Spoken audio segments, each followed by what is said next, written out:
Hi everyone and welcome to this week's Digital Marketing News. We have news from Google, TikTok and more.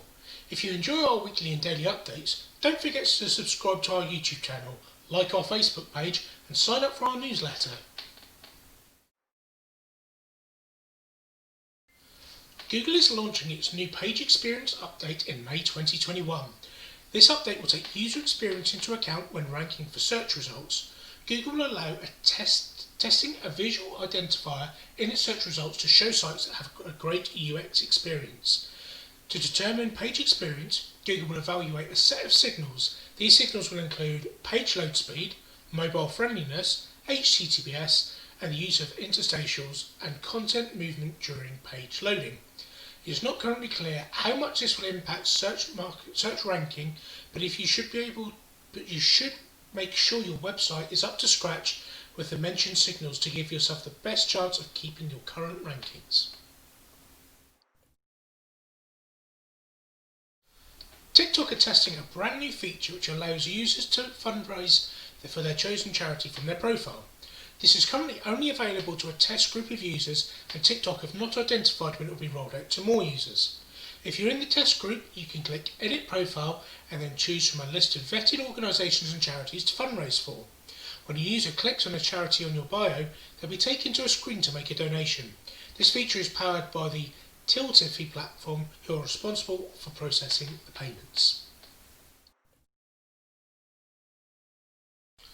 YouTube has released new information about how the video recommendation algorithm works. We know that clicks, watch time, likes or dislikes impacting whether or not there is a video recommended, but there are other determining factors as well. In a question and answer, a Google employee answered questions about how the algorithm works. They were asked questions about underperforming videos, content overload, inactive followers and external traffic. Underperforming videos are not likely to hurt your channel. YouTube is only interested in how users are responding to any given individual video. The algorithm is not overwhelmed by content, so there's no such thing as too many videos per day or per week. If your views go down after daily uploads, you're likely exhausting your audience. Inactive subscribers don't impact on the recommendation algorithm.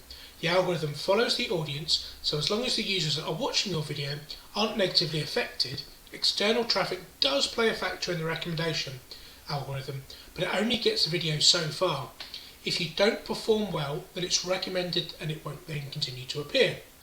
Overall, the algorithm cares more about user engagement with individual videos than follow accounts or any external factors.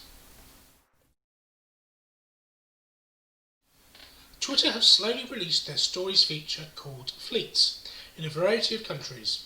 It has previously been launched in Brazil, India, Italy, South Korea, and they're now launching it in Japan, Twitter's second largest market. Fleet works exactly like stories, like story features on other platforms, expiring after 24 hours. Twitter have kept the update relatively quiet, however their launch in Japan indicates they're clearly still interested. The launch in the market indicates that they could soon be available worldwide. However, the US may be hard to crack, with users commenting on how all the platforms are becoming very similar. Due to this, Twitter are yet to confirm the launch dates for other countries just yet. Spotify is expanding their podcast advertising options by acquiring Megaphone. Megaphone is a leading podcast advertising and publishing platform. Over 20,000 podcast owners and advertisers use Megaphone, including ESPN and How Stuff Works. Spotify have said that this acquisition represents the next step forward in what's possible when it comes to podcast advertising. The acquisition allows Spotify to give podcast creators more options to earn money from their accounts, including making it easier to opt in to have more content monetized. Advertisers will also have access to their Megaphone targeted marketplace to reach their ideal target market with their podcast ads. Podcast advertisers on Spotify will be expanding hugely as a result of this acquisition. We hope you have a great week, and don't forget to like, follow and subscribe. We'll see you next week. Don't forget to get these updates straight to your inbox. Subscribe using the link in the description.